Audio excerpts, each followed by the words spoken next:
La 4G Batelma vous présente Ny vaovao. Ny migioka ny fahombiazana. Arahinao ny fampalalam-baovao miaraka amin'ny Castel, ilay tsiro ny fahombiazana. Profitez des avantages de l'affichage dynamique avec Smart. Arao ny fampalalam-baovao miaraka amin'ny Smart Top. Ça y est! Les bonnes affaires commencent chez Batimax avec le premier déstockage de l'année. Pour tout le mois de mars, avec des milliers d'articles. Arahinao ny fampalalam-baovao miaraka amin'ny Batimax, la qualité au meilleur prix. La vache qui rit. manolotra anao ny vaovao. Tontolo andro feno hasambarana.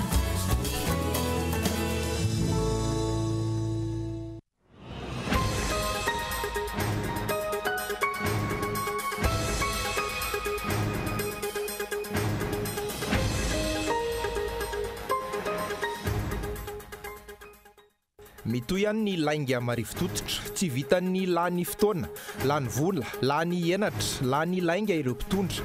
Satria nahoana, mitoy hatrany ny amboletra amin'izay lazaina sy atao, tonga hatramin'ny kolikoly fa tsy vitan'ny lainga intsony ity raharaha ity, fa maninona. Matahotra ny fitsaram-bahoaka mandritra ny fifidianana ny mpitondra. Ny andindin'izay, hoarahnao ao anatin'ny matoan-dahatsoratra i Andry Rarson. Almeo maly voalany ny lahadinika mandritra ny fivoriana tsy ara-potoana fahatelo eny amin'ny anteny meram-pirenena nanomboka ny omaly. 7 andro monja no ivoriana ireo solombavambahoaka amin'ireo 12 andro nomen'ny lalana azy. Miankina betsaka amin'ny valin'ny fitiliana sy fanamboarana ny endriny na ny taiaza ny vidin'ny vato sarobidy iray. Hatreto, mbola sakana iray ho an'ny tontolon'ny vato sarobidy eto Madagasikara ny fisian'ny varotra vato bosika. Tsy miatra ny lalàna mifehin'ny fizakana ny zopirenena malagasy araka ny nambaran'ny fikambanan'ireo olona misedra olana amin'izay fahazahoana zoam-pirenena izay. Miantso ireo tompona ndraiky mpanjakana isan-tsokajany araka izany, izy ireo hijery akaiky ity raharaha ity. Any ivelany namony aino omaly ilay lieutenant colonel nanolo tena ho atao takalonaina solon'ireo olona notazominy Redouane Lakdim tao Trèbes ao Frantsa. Ny faratrana mafy nahazo azy no nitarika izao fahafatesana izao. Ny andindin'izay hoaranao afaka fotoana fohy.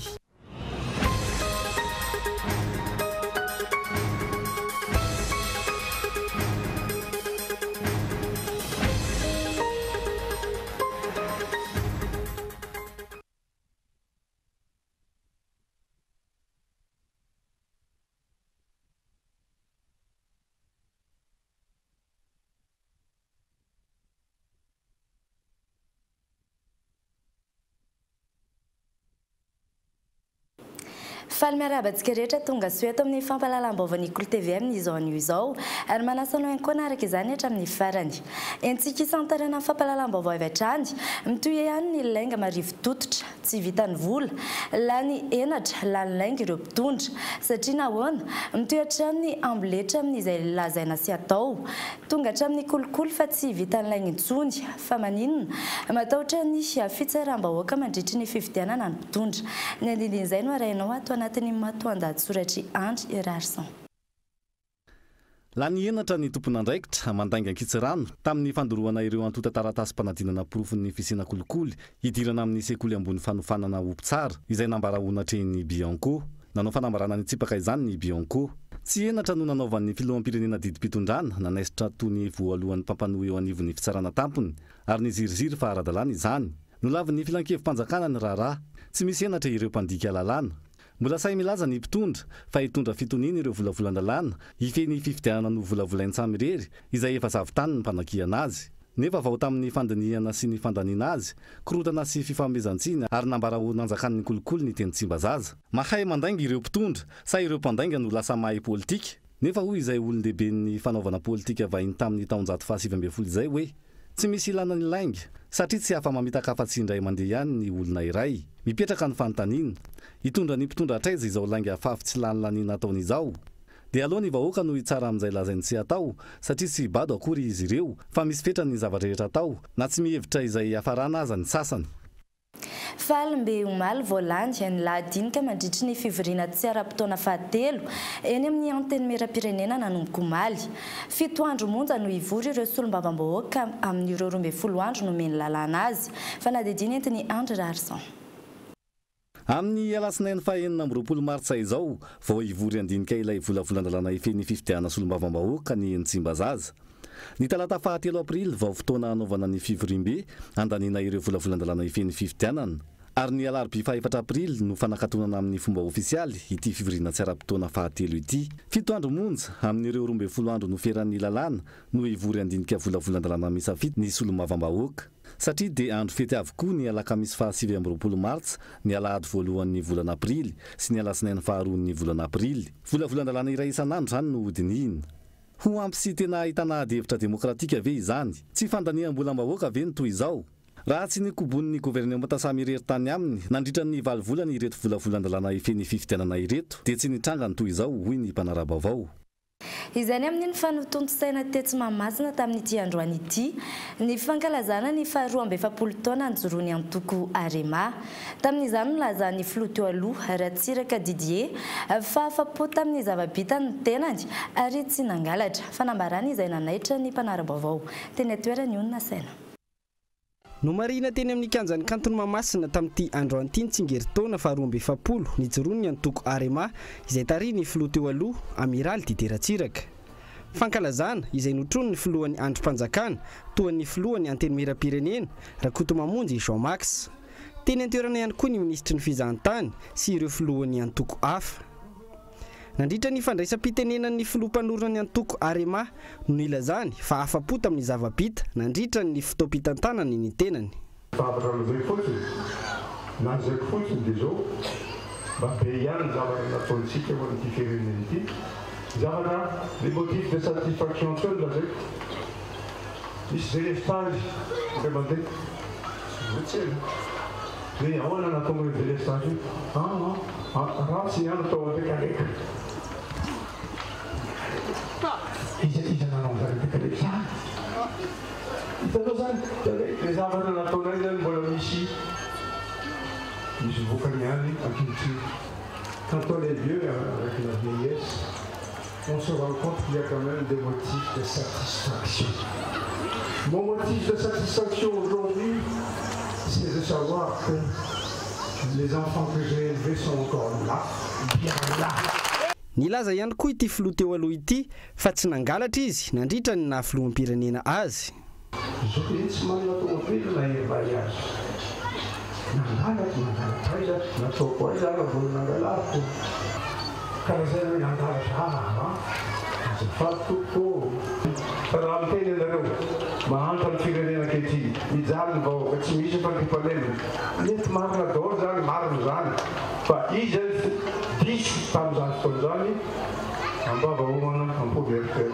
Izay olona niteraka krizy misesisesy teto Madagasikara tompolahy tompona ndraiky tamin'izany. Ho an'ny mpanara-baovao tsy mahataitra ny fandrenesana filoha teo aloha milaza ho niasa sy nampandroso ary tsy nangalatra nandritra ny nahamperina azy fa ihany koa afapo tamin'ny zava-bitany. Raha izany tokoa ve no misy hoy ny maro ho toy izao i Madagasikara. Ny Amiraly Didier Ratsiraka izay isan'ireo filoham-pirenena naharitra teo amin'izany toerana izany izay milaza fa afapo tamin'ny asany nefa aiza ho aiza i Madagasikara amin'izao. Sa nadio tena ny tenany ho tsy tompon'antoka amin'ny fahantrana lalina nisy sy misy eto amin'ny firenena. Ho an'ny mpanara-baovao tsy mahagaga raha toy izao ny toerana misy an'i Madagasikara raha ny fanadiovantena no mahamaika ny mpitondra sy ny mpanao politika. Lafim-baovao ahafantateraka kosa indray miankina betsaka amin'ny valin'ny fitiliana sy fanamboarana ny endriny na ny taillage ny vidin'ny vato sarobidy. Ilaina araka izany ny fanatanterahana izany hatreto mbola sakany iray ho an'ny tontolon'ny vato sarobidy eto Madagasikara ny sy ny varotra vatosika. Arao ny fanadihadiana entiny Michela Ranartson. Mbola mitoy ny fiparitahan'ny vatosika eto Madagasikara tsy misy antontanisa mazava nefa ny amin'ny hoe firy amin'ireo vato miondrana ny ivelany na miparitaka eto amin'ny tsena anatiny no osika. Ny fitilian'izany mba hahazoana ny sertifika mahatena izy azy no tokony ho ataon'ny mpivarotra sy ny mpividy. Etsy ankilany ankoatran'ny fitiliana miankina betsaka amin'ny fanamboarana ny endriky ny vato sarobidy iray na ny antsoina hoe taillage ny vidiny eo amin'ny tsena anatiny na iraisam-pirenena. Karaka zany satria misy taillage karazany be da be. Dia raha ohatra taillage américaine plutôt lent le izy raha hoe mitaille vato. Le vato koa misy karazana ny dureté. Raha zany mitaille zao dia ao anatin'ny une journée za mavita vato anankiray. Importance le taillage zany raha ohatra hoe misy vato anankiray zao brut dia fahitana anazy ohatra ny ratsy be. Fa raha ohatra izy taillena dia mivoaka tsara ohatran'le milafo kokoa ny vidiny sady lasa tsara kokoa mahita anazy. Raha ny fanazavana azo ampahany betsaka amin'ireo vato sarobidy tsy mbola namboarina ny endriny avy eto Madagasikara no miondrana any amin'ireo firenena aziatika ary amidin'izy ireo amin'ny vidiny ambony any amin'ny tsena europeana sy amerikanina. Misy roa kosa ireo fenitra na norma an'ireo vato efa namboarina ny endriny, ny fenitra thaïlandaise izay isany ampiariny eto Madagasikara ary ny fenitra amerikanina. Araka ny fanambara tamin'ny lohatenim-baovao teo dia tsy miatra ny lalàna feny fizakana ny zopirenena malagasy araka ny nambarany fikambanan'ireo olona misedra olana amin'izay fahazoana zopirenena izay. Hatreto tsy voahaja ny lalam-panorenana na ihany koa ireo fifanarahana iraisam-pirenena sy iraisam-paritra efa nankatoavin'i Madagasikara. Miantso ireo tompon'andraiky mpanjakana isantsokajiny araka izany izy ireo hijery akaiky ity raharaha ity. Miora manitra. Mitohy hatrany ny tolona mikasika ny fampiarana ny lalàna amin'ny feny fizakana ny zopirenena malagasy ataon'ireo fikambanana ahitana tsy manatsata maro. Raha ny zava-misy, efa maro ihany ireo lalàna sy fifanarahana iraisam-pirenena sy iraisam-paritra efa nosoniavin'ny Madagasikara saingy tsy nahitana vokany izany hatreto. Hatramin'izao, mitombo isatrany ireo iaran'ny fanavakavahana noho ny anarana sy ny volokoditra ka misedra olana eo amin'ny fahazoana ny zopirenena malagasy. Olana mipetraka amin'izareo tokony anatanteraka io le texte izay efa voalaza io. Aleo zany tonga magataka nationalité sy ny dossier présenté na mijerena fa le fiakanjonao na tavanao na physionominao izay le tena problème. Qu'est-ce que l'administration? Mamboka lalàna nefa lalàna avy eo tsy tanterahana. Délivré ny tribunaly tonga ary amin'ny immigration tonga amin'ny immigration mbola remise en cause la nationalité délivrée par le tribunal. Ina ty administration ina ty mamenatra sady mampalahelo zay izy. Tokony document avoaka ny mpitondra fanjakana anankiray tokony ekeny mpiasa mpanjakana raha fonctionnaire rehetra izy. Fa tsy takinay application stricte de texte aza déjà promulgué. Ankoatra izay, mbola olana ho an'ireo vehivavy malagasy manambady teratany vahiny monina ny ivelany ihany koa ny famindrana ny zopirenena malagasy amin'izany na efa lany aza ny lalàna ahafahan'ny vehivavy malagasy mamindra izany zopirenena izany. Complication fa tsy misy application tsony le lalàna. Lasa complication ary maro ny olona zao na mangataka passeport dia mijaly daholo. Manana nationalité zay fa tsy omena passeport fa mbola misy taratasy hafa ndray. Inona ndray ary no anontany. Vatany vao misy taratasy manamarina fa manana zopirenena malagasy ianao tsy tokony ny olana no manana ny taratasy rehetra ary ny ankizy indrindra tsy maintsy manana ny karapanondro io ahafahany manao bac nitry université. Malagasy manambady vahiny ireo ohatra ny zavatra hitanay amin'ny AMM dia misy vehivavy miantso en téléphone na zahay eto en Tunisie manambady tunisiana ako efa dandry zanako amin'ny fanisara-panambadiana fa te hody hafa ny zanako tsy gasy. Ina no ataoko? Vondrona fikambanana maro ny ao amin'ny firenena mikambana samy efa nandondombaravara ny fanjakana ny amin'ny tokony ampiarana ny lalàna mifeny fizakana ny zopirenena malagasy saingy tsy mbola nahitana vokany izany hatreto. Any amin'ny firenena hafa amoraina ny fikarakarana taratasy ara-panjakana sy ny fahazoana ny zopirenena. Tsy izany anefa ny mitranga eto Madagasikara ho an'ny fangatahana fizakana ny zopirenena malagasy ohatra. Antota taratasy maherin'ny 20 no tsy maintsy homanina ka isan'izany ny kopy nahaterahana tika mitovy amin'ny passeport, bulletin numéro 3 sy ny maro hafa. Mbola olana ihany koa anefa ny fahazoana ireo antota taratasy ireo tranga izay matetika mampanongatra ny kolikoly amin'ny sehatra tahaka izao. fa efa nanomboka tamin'ny taona 3 no nanomboana tsikelikely nampianarana sy nampiarana ny endrim-pampianarana LMD teto Madagasikara. 12 taona teorina mbola mipetraka olana trany ny fampitaovan'ireo mpianatra fanadidina vetrany. 10 taona aty aoriana nanomboana nampianarana ny endrim-pampianarana LMD teto Madagasikara dia mbola mipetraka olana lehibe ny eo amin'ny fampitaovana ireo mpianatra toy ny trano famakiam-boky sy ny teknôlôjia vaovao. Hoy Ratrema William, filoam-boninahitry ny vondrom-panabeazana ASM.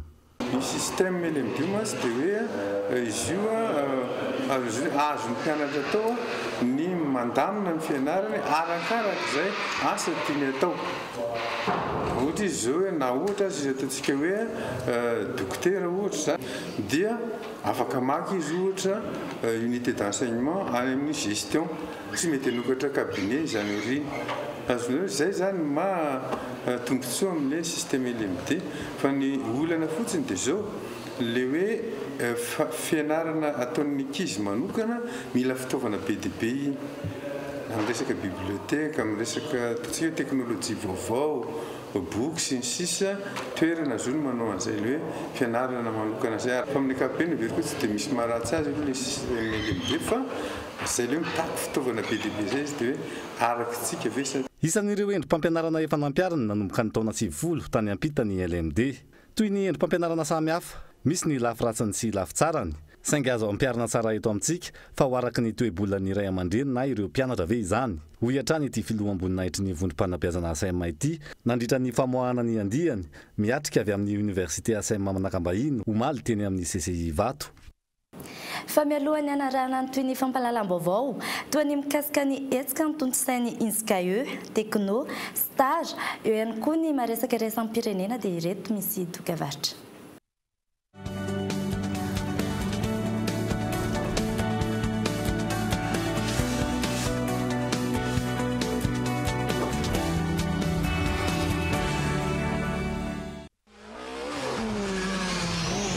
De la Fédération du sport automobile de Madagascar, le club TMF Rally vous présente le Slalom Wins 2018. Comptons pour la première manche du championnat de Madagascar des Slalom 2018. Autocross car, les 24 et 25 mars 2018 au circuit TMF Ivat. Sponsor officiel, Wins. Partenaire, entreprise Edge, Silhouette de l'Est, Clinique Anginch. Média officiel, Cool TV.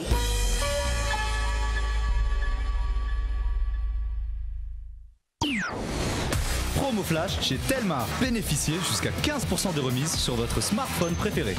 Avec son écran ultra résistant, le Telma Titan est maintenant à 259 000 arrières. Promo Flash valable du 23 mars au 2 avril. Rendez-vous en Telma Shop.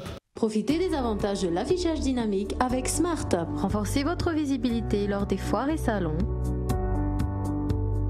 Lors de vos ventes privées, valorisez vos produits. Communiquez vos soldes et promotions dans Super Promo. Tout cela à travers nos réseaux d'écran situés dans des endroits très fréquentés. Contactez-nous au numéro 032 48 113 76 ou par email pub@fiti-akpvision.mg. La vache qui rit sady matsiro no mampazotomana ho fafinaretany ankohonanao misy calcium sy vitamine ilaina miasa ara-batana sy ara-tsaina ho an'ny ankizy sy ny lehibe. La vache qui rit tontolo andro feno hasambarana.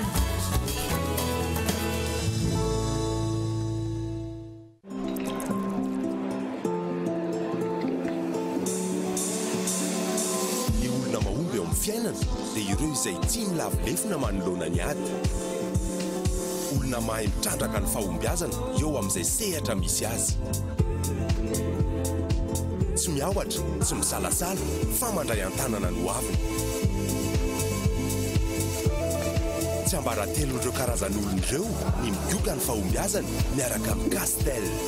Castel, ilay tsiro ny fahombiazana. Efa azonao tsy vaina amin'ny endriny 5 centilitatra. Atolotry ny GM Production ho antsika fety tanteraka ny lundi de Pâques 2 avril 2018 ao amin'ny Coliseum. Iarana amin'ny Jerry Markov. Fotony Lac Nadia, Big MG, José MC, Melky, Pression, Elodie, Ninja, Simona Valère, Jeff Color, Smarven, Artist Guest, Stan Ross, Nancy, Edina Vurbe, Sweetman, Paneta, Tukik, Mama Sauce, Bashir Naka, Nivava, Diamivu, Amni Fitura Marina. Sponsor officiel, THB, partenaire, Cogelec, partenaire média, Cool TV.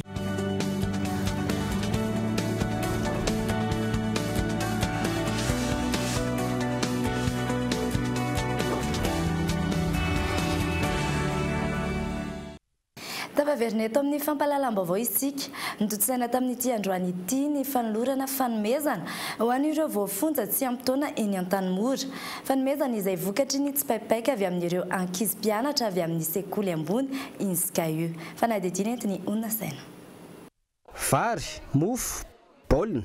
Isan'ireo fanomezana natolotry ny mpianatra avy amin'ny sekoly ambony INSCAE ireo voafonja tsy ampy taona etsy amin'ny tanimora tamin'ity androany ity.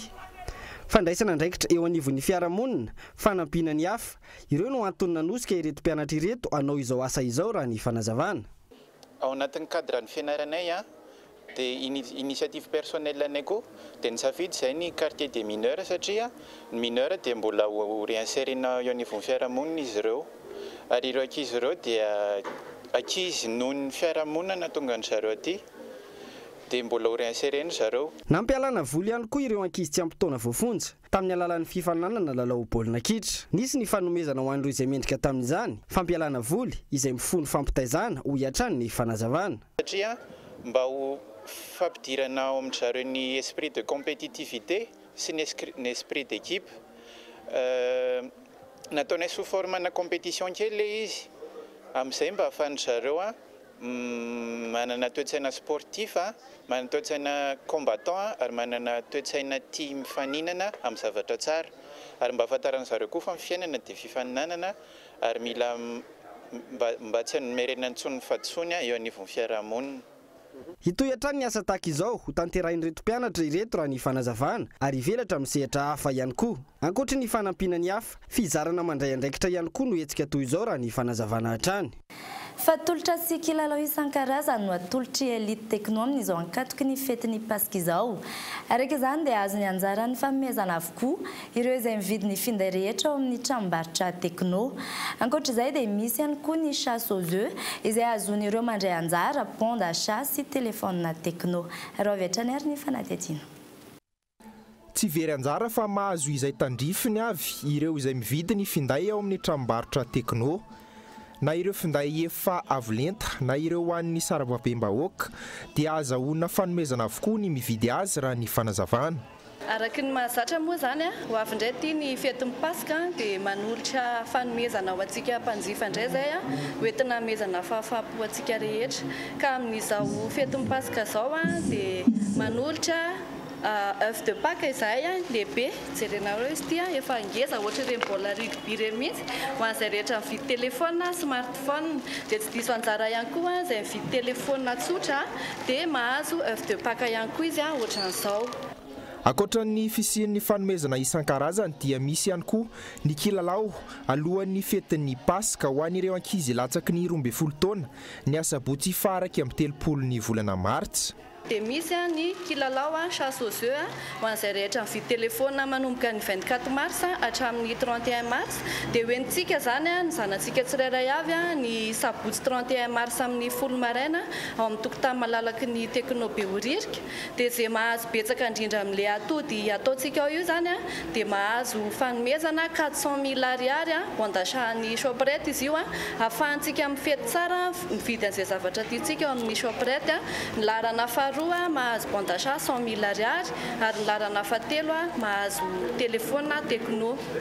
Ahitana ireo fanomezana ireo avokoa ny tranombarotra Techno rehetra toy ny Techno Center Behoririka, Elite GSM Ampeflo, Elite GSM Supreme Center, Techno Ankasina, Enceinte Madinox, Techno Behoririka, Techno Ankazomanga, Elite Tamatave Beryl Rose ary ny Elite Toliara Bazar akaiky ny commissariat de police.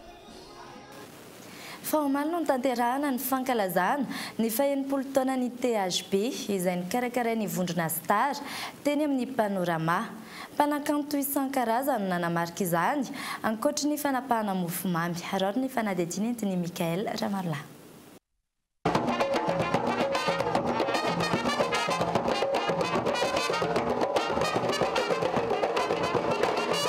Taona 2017 taona 2012 feno 80 taona ny nisian'ny THB ary tsy niovatrany ny tsirony raha ny fanazavan'ny teo anivon'ny groupe star. Mpanakanto maro izay nisolitena ny faritra isan-karazany eto Madagasikara no mandray anjara amin'ny hira fahampahafantarana izay faha-80 taona ny THB izay. Nisy tamin'ny izy ireo no nanamarika izany omaly ankoatra izay mpiara-miasa maro amin'ny vondrona star. Tao anatin'izay 80 taona izay dia ny ahafantarana ny THB hatramin'izay moa zavatra tsy niova dia vokatra malagasy izy io, izany hoe vokarina eto an-tanindrazana, vokarina ny Antsirabe nanomboantsika anazy ary akora fototra malagasy, akora fototra izay vokatra ny tahantsika no anamboarana anazy. Tao anatin'izay 80 taona izay maro ireo ndingana izay lalovan'ny THB, iresaka fotsintsika hoe resaka rebranding, iresakantsika hoe fiovana ny sary famantarana, tao koa nisy fotoana ny fanatsarana ny recette ny THB. Raha ny THB raha ny fahalalantsika anazy tamin'ny voaloha dia Honneurs Beer ny tena nahalalantsika anazy. Amin'izao izy dia Frior's Beer moa, THB Pilsner ny tena nahalalantsika anazy amin'izao fotoana izao. Isy ihany koa ny fahampahafantarana ny mpanjifa ny tantaran'ny THB amin'ny site internet izay ivoaka tsy ho ela. Ho hita mandritra ity taona ity ihany koa ny dingana rehetra no lalovan'ny THB nandritra izay 80 taona izay. Nisy ny afomanga ary ny fanapahana ny mofomamy ho fanamariana izany rehetra izany.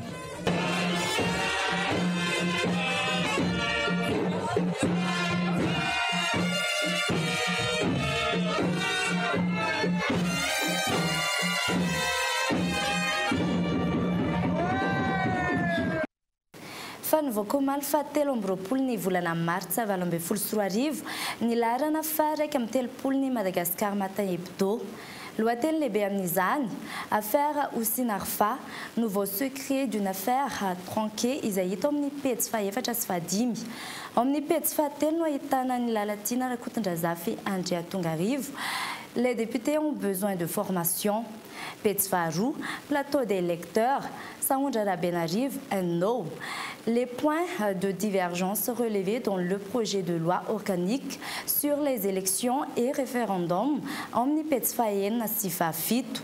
Ary amin'ny pejy faha-folo ny resaka momba ny à cœur ouvert, fandarana amin'ny Cool FM iarana amin'ny Dida Montero, mpanentana, teknisiana ary mpamorona fandarana eto amin'ny Cool TV FM. Dia izay ihany koa ny antsika eo amin'ny maresaka tontolon'ny kolontsaina. Tsy mbola mipetraka ao an-tsainy maro ny fankafizana ny hosodoko sy ny sehatry ny famoronana eto amintsika. Raha ny fanazavan'ny mpanakanto mpanao hosodoko iray. Fahalalana sy kapitalisme io lohahevitra io no entiny Razafindra-Lambo Jean Nirina amerenana indray ny fankafizana ny sehatry ny famoronana nisy teo aloha.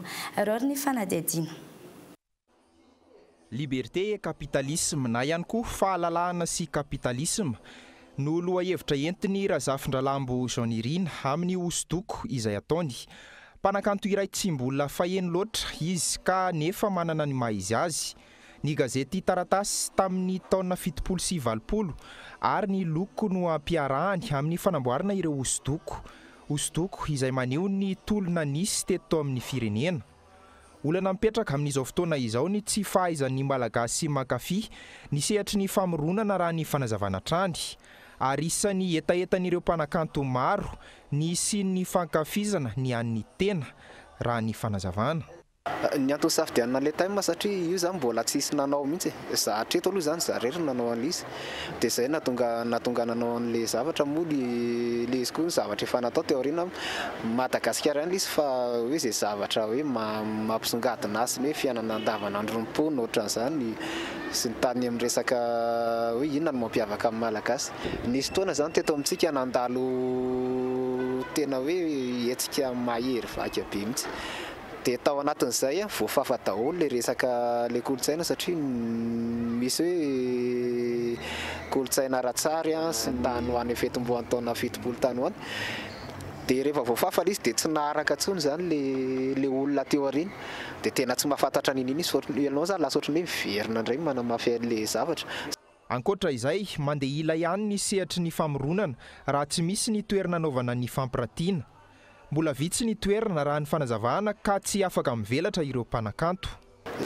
Ny atsika zany mbola olana zany ho antsika malagasy dia hoe tsy misy espace hoe natokana ho ana resaka ara mihitsy zany eto fa tokony mba ho zay moa zany no angatahana amin'ny tompony andraikitra mba hisiany izay sy tena hoe mba hiparitaka mihitsy satria raha ho an'olona zao any ivelany ihany dia commune anankiray zao manana tena galy rehefa tsy latsaky ny 20 akoatra musée zany dia zay zao tena mbola olana goavana be zany raha hoe ny mozika zao mba hoe misy ihany ny hoe palais des sports sy ny zavatra ohatr'izay fa ny zavatra misy zao eto amintsika tsy misy afa-tsy ny institution avy any ivelany zay ny zavatra misy hoe anasongadinana le zavakanto.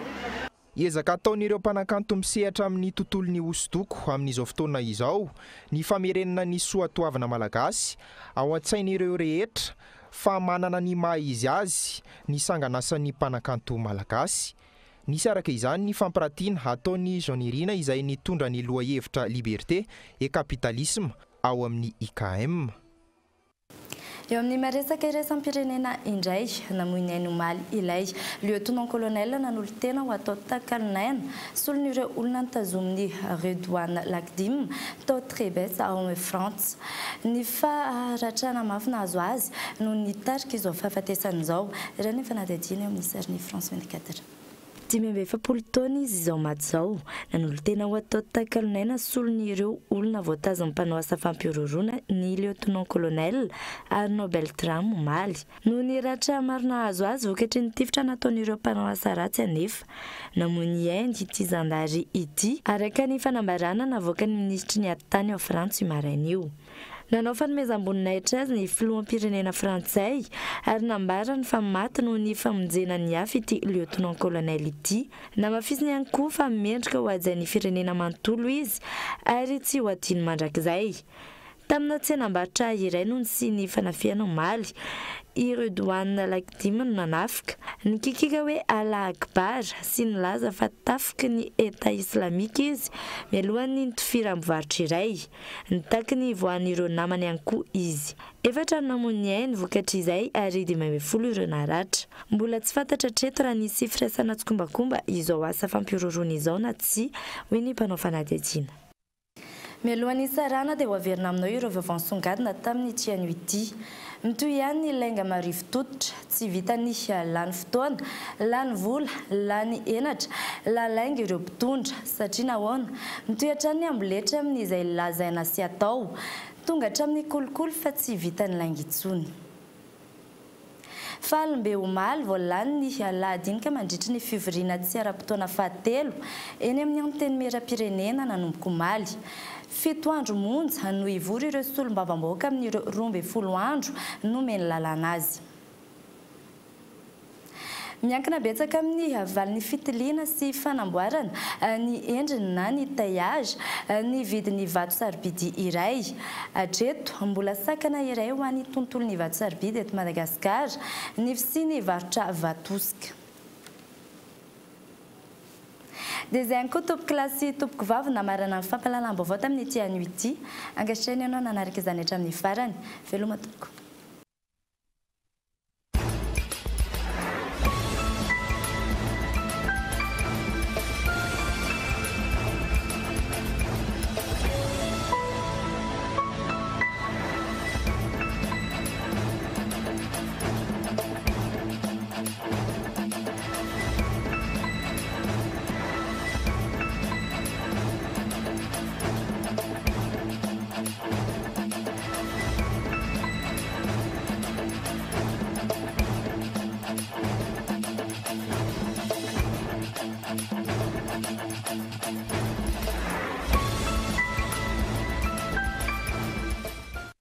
La vache qui rit nanolotra anao teo ny vaovao. Tontolo andro feno hasambarana. Ça y est! Les bonnes affaires commencent chez Batimax avec le premier déstockage de l'année. Pour tout le mois de mars, avec des milliers Batimax, la qualité au meilleur prix. Castel, il est tiré faumbiazan. Profitez des avantages de l'affichage dynamique avec Smart.